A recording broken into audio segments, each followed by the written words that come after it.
सानपाडा विभागातील विविध समस्यांसंदर्भात भाजप आमदार मंदा म्हात्रे यांच्या नेतृत्वाखाली समाजसेवक पांडुरंग आमले यांनी नवी मुंबई मनपा आयुक्त कैलास शिंदे यांची भेट घेतली। यावेळी सानपाडा विभागात होणाऱ्या दूषित पाणी पुरवठ्यामुळे सानपाडा विभागातील नागरिक विविध आजारांनी हैराण झाले असून या नागरिकांना दिलासा देण्यासाठी स्वच्छ पाणी पुरवठा करण्याची मागणी भाजपचे समाजसेवक पांडुरंग आमले यांनी केली। यासोबतच वृक्ष छाटणी केल्यानंतर झाडांच्या फांद्या तेथेच ठेवण्यात आल्याने डास उत्पत्ती होत असून यामुळे डेंग्यू मलेरिया सारखे गंभीर आजार होत आहेत। त्यामुळे त्वरित या झाडांच्या फांद्या उचलण्याची मागणी करण्यात आली।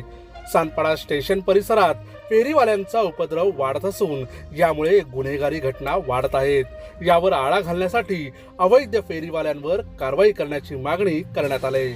यावेळी सानपाडा विभागातील 2 मैदानांवर काही जणांनी राजकीय बळाचा वापर करून ताबा मिळवला असून त्यातून पालिकेच्या मैदानावर खेळपट्टी वापरण्यासाठी आर्थिक मोबदला देखील घेतला जात असल्याची बाब आयुक्तांच्या निदर्शनास आणून देण्यात आले।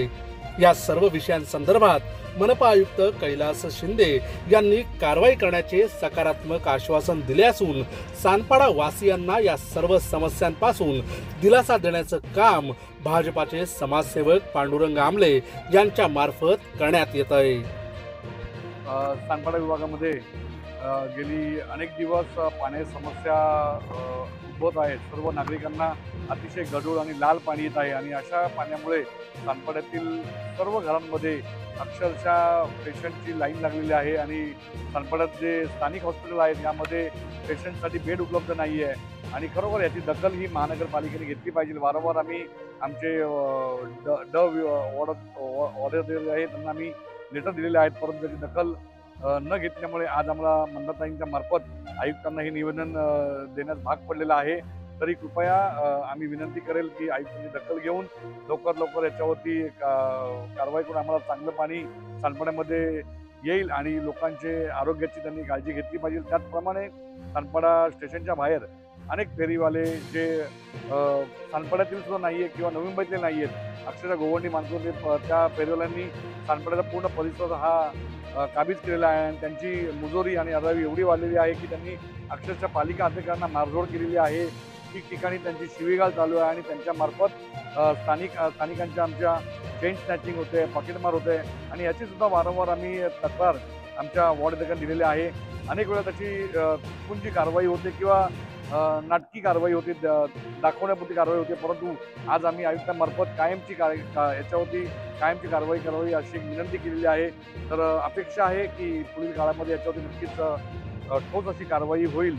तिसरा विषय आमचा असा होता की सानपाड्यामध्ये आता पावसाच्या अतिवृष्टीमुळे खरोखर ठिकठिकाणी झाडांची पडझड होत आहे, बऱ्याच ठिकाणी अपघात झालेले आहेत, परंतु पालिकेमार्फत या झाडांची छाटणी होत आहे, पण त्या छाटणीनंतर जी झाडं रस्त्यावर पडतात ती झाडं वेळोवेळी उचलली जात नाहीये। हप्ते झाले, एक आठवडा झाला तरी ती झाडे तशीच पडलेली आहेत, त्यामुळे तिथे मच्छर होत आहे आणि या मच्छरामार्फत तुम्हाला सगळ्यांनाच माहिती आहे की डेंग्यूची लागण होत आहे। ही सुद्धा मागणी आम्ही केलेली आहे। आणि चौथी आणि अतिशय महत्त्वाची अशी मागणी होती की सानपाड्यामध्ये प्रमुख 2 मैदानं आहेत खेळाची, सेक्टर 9 मध्ये झाशी राणी आणि सिताराम मास्टर उद्यान सेक्टर 8 मध्ये आहे। या दोन्ही मैदानावरती काही लोकांनी आपला ताबा त्यावरती मिळवलेला आहे, त्यावरती आपल्या स्वतःच्या खेळपट्ट्या तयार केलेल्या आणि ह्या खेळपट्ट्या दिवसाला 5,000 अशाप्रमाणे 4 खेळपट्ट्याचे 20,000 रुपये ते पर दिवसाचे कमवत आहेत आणि या ठिकाणी असलेल्या पालिकेच्या सर्व मालमत्तेवरती त्यांनी ताबा करून ही मालमत्ता स्वतःची असणार की ते वापरतात आणि स्थानिक लोकांकडून सुद्धा ते भाडे घेत आहे। ही त्यांची जी भाडे घेण्याची पद्धत आहे ही स्थानिक पालिकेने बंद करावी आणि त्यांची चाललेली मुजोरी कायमची बंद करावी अशी एक मागणी आम्ही केलेली आहे। तरी सुद्धा या मागणीला त्वरित आमच्या पालिका आयुक्तांनी आमची मागणी मान्य करून त्यांनी त्वरित आमच्या वॉर्ड अधिकाऱ्यांना फोन करून त्यांच्याबद्दल ताकीद दिलेली आहे।